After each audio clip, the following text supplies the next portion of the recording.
أشهد أن لا إله إلا الله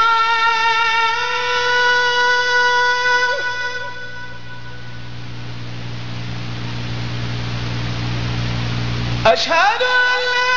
إله إلا الله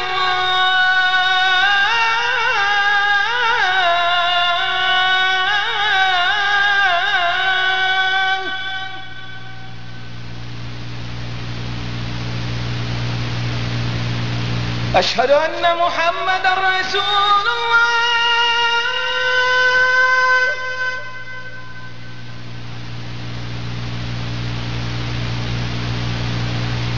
أشهد أن محمد رسول الله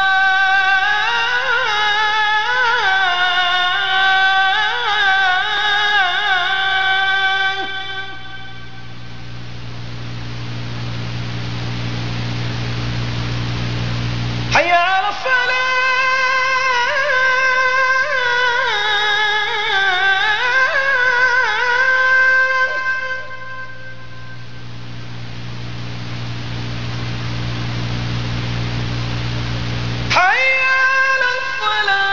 أعوذ بالله من الشيطان الرجيم بسم الله الرحمن الرحيم يا أيها الذين آمنوا أطيعوا الله وأطيعوا الرسول وأولي الأمر منكم فإن تنازعتم في شيء فردوه إلى الله والرسول إن كنتم تؤمنون بالله واليوم الآخر ذلك خير وأحسن تأويلا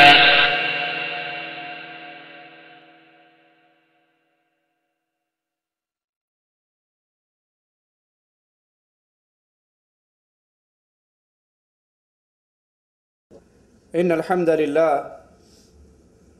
نحمده ونصلي على رسوله الكريم أعوذ بالله من الشيطان الرجيم بسم الله الرحمن الرحيم ما يلفظ من قول إلا لديه رقيب عتيد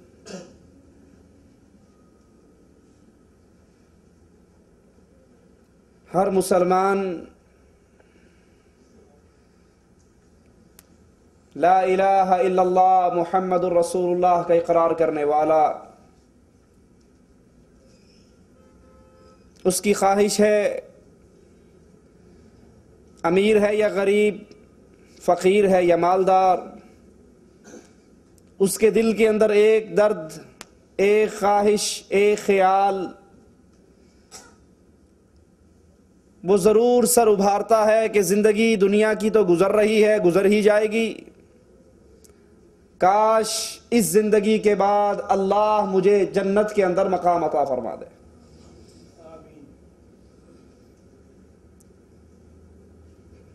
ہمارے جسم کے اندر ایک چیز، ایک عضو ایسا لگا ہوا ہے جس کی وجہ سے انسان جنت میں بھی جا سکتا ہے، جہنم میں بھی جا سکتا ہے۔ رسول اللہ صلی اللہ علیہ وسلم بیان فرماتے ہیں، جو مجھے دو چیزوں کی گارنٹی دے دے میں اس کو اللہ کی جنت کی گارنٹی دیتا ہوں۔ دو چیزیں، اس کی ضمانت مجھے دے دو، جنت کی ضمانت مجھ سے لے لو۔ دو چیزیں کیا ہیں؟ فرمایا ایک جو دو جبڑوں کے درمیان زبان ہے اس کی گارنٹی دے دو، اس کی ضمانت دے دو، اور ایک دو ٹانگوں کے درمیان شرمگاہ ہے اس کی ضمانت دے دو۔ اللہ کے نبی محمد الرسول اللہ صلی اللہ علیہ وسلم ایسے شخص کو جنت کی گارنٹی دیتے۔ امام اعظم، قائد اعظم محمد الرسول اللہ صلی اللہ علیہ وسلم سے سوال کیا جاتا ہے، اے اللہ کے نبی، جہنم میں اکثریت کس وجہ سے جائے گی؟ جہنم میں جانے والوں کے گناہوں کی لسٹوں میں سے، اسباب میں سے ایک بڑا سبب کیا ہوگا؟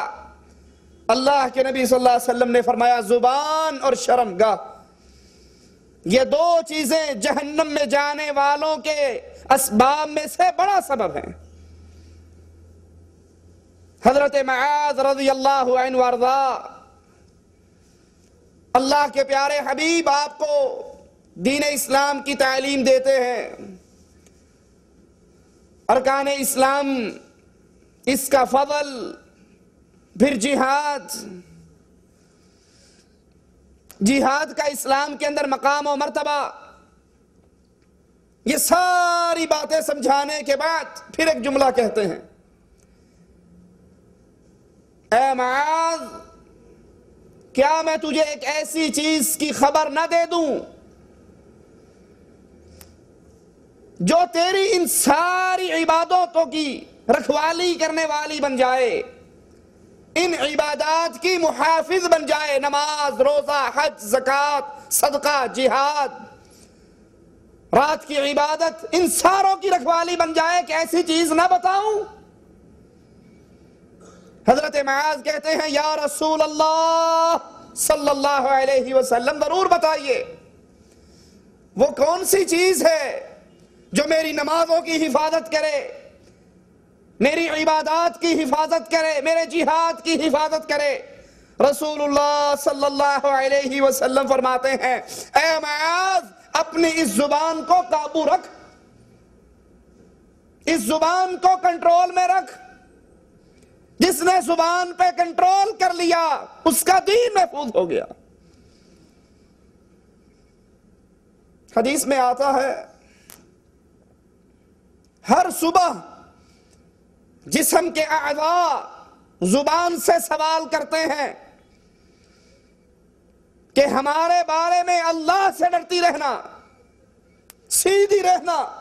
ہم تو تیرے ساتھ ہیں، اگر تو ٹھیک رہی ہم ٹھیک رہیں گے، اور اگر تو ٹیڑھی ہو گئی ہم ٹیڑھے ہو جائیں گے۔